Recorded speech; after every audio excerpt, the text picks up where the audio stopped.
আসসালামু আলাইকুম। ৩ নাম্বার পর্ব ৩ আমার জীবনের কাহিনী। তো সেই সময় যখন কফি হাউসে চাকরি করি, বেতন পাইছি ১ তারিখে। সেই রাত্রে কি একটা ঘটনা ঘটছে তাই দেখেন, কি একটা ঘটনা। ওইদিন আমার অরিজিনাল কপি সে ২ টা ছাগল আনছে। গাড়ির পিছে করে ২ টা ছাগল এনে আমার রেস্তোরাঁয় রাখবে। তখন রাত ৮টা কি ৮:৩০ ৯টা বাজে এরকম। এই ৯টার সময় আমি তখন কফি হাউসে কফি বানাচ্ছি। তো ওরা এসে যে ওখান থেকে কফি নিয়ে আবার একটা ব্রিজ ছিল, ব্রিজ বেরিয়ে গিয়ে আমার রেস্তোরাঁয় যাবে। তখন থেকে ১.৫ কিলোমিটার দূরে।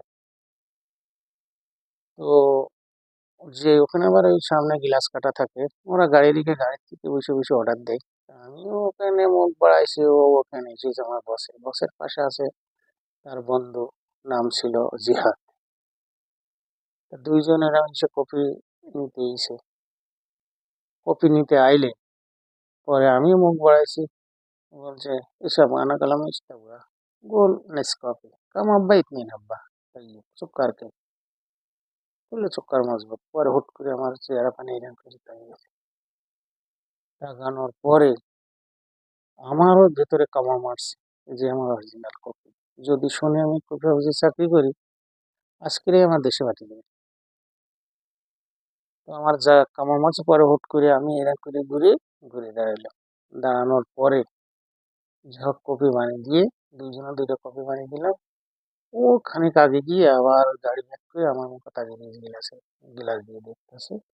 আমার মুখে তাকিয়ে দেখতেছে যে ওমানটা আমার ড্রাইভার। আমার ড্রাইভার এখানে কেমনে এলো, এই চিন্তা বসে করছে। করে জ্যাকিরই ফোন দিছে, ওই যে ছাগল এলাম ওর বাবা। জ্যাকি, তুই আমার ওমাল রে কফি হাউসে চাকরি দিয়ে এইখানে রাখিস কেন? তখন সে বলছে যে, কই আমি তো দেইনি, কই ও তো রেস্তোরাঁয়। বলছে না রেস্তোরাঁয় না, আমি দেখলাম কই। বলছে না রেস্তোরাঁয় রয়েছে। বলছে না কফি হাউসে, আমি দেখলাম এখন আমি চা বানিয়ে দিলাম। তো বলছে না কই রেস্তোরাঁয়, ঠেলাঠেলি করে পরে বলছে না তুই গিয়ে দেখ গিয়ে রেস্তোরাঁয় রয়েছে। পরে ও ফোনটা কেটে আমারে ফোন দিছে, দিয়ে বলছে নিজাম ಎಂತ ಸೂರಾರೋ ಇಸ್ತಾರ ಎಂತ ಕಾಪಿ ರೋ ಹೆನ ಸೂರ ಸಕ್ಕর কফি হাউস রো সুরা এন্দিল এন্দিল রো সুরা ইস্তারা। পরে আমার জাহানের ভিতরে কামড় উঠছে।